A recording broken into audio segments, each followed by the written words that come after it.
bankı maraqlarını gütsək, onlar çox rahat şəkildə bütün əhalini kreditlərə, borclarla boğarlar. Yəni ki də və bundan yaxşı pullar qazanırlar. Zaten elə deyilmi? Banklar heç vaxt dövlətçilik düşüncəsində getmirlər də. Biz iqtisadçılar dövlətçilik düşüncəsində düşünməliyik. Mənim üçün ən vacibi Azərbaycanda ümumdaxili məhsulun artmasıdır da, belə sadə desək. Rifaha nail olmaq üçün budur. Orta statistik Azərbaycanlı daha çox məhsul və xidmət istehsal etsə bilsin və yalnız daxilə yox, xarici də sata bilsin. Məqsəd ondan ibarətdir.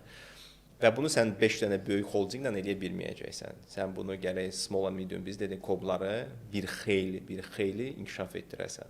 Bizim Azərbaycanın iqtisadiyyatının yarısı indi sadəcə neft qaz ixracıdır. Qalan 20% böyük holdinglərdir. Azərbaycanda rəsmi əmək müqavilələrinin 78% ya dövlətlə ya dövlət şirkətləri iləndir. Yəni siz 12% böyük holdinglərləndir və yerdə qalan 10% qalan insanlar, yəni real olaraq bazar iqtisadiyyat 10% insanlarla işləyir də. Yəni biləsiniz də Azərbaycanda fundamental problem budur.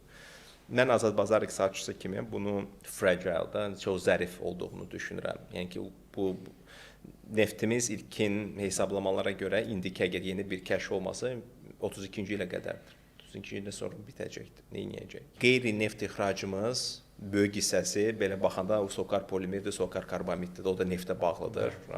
Yerdə qalan pomidor, xiyardır, badımcandır, xurmadır. O da çox cüzidir də. Sabah Rusiya ilə də bir problem olsa, o ilə nə edəcək ümumiyyətlə bilmirəm. Bunu klassik hər zaman eşidilir. İqtisadiyyatımız diversifikasiya olmalıdır. Amma heç kim deməyibdi hara və necə.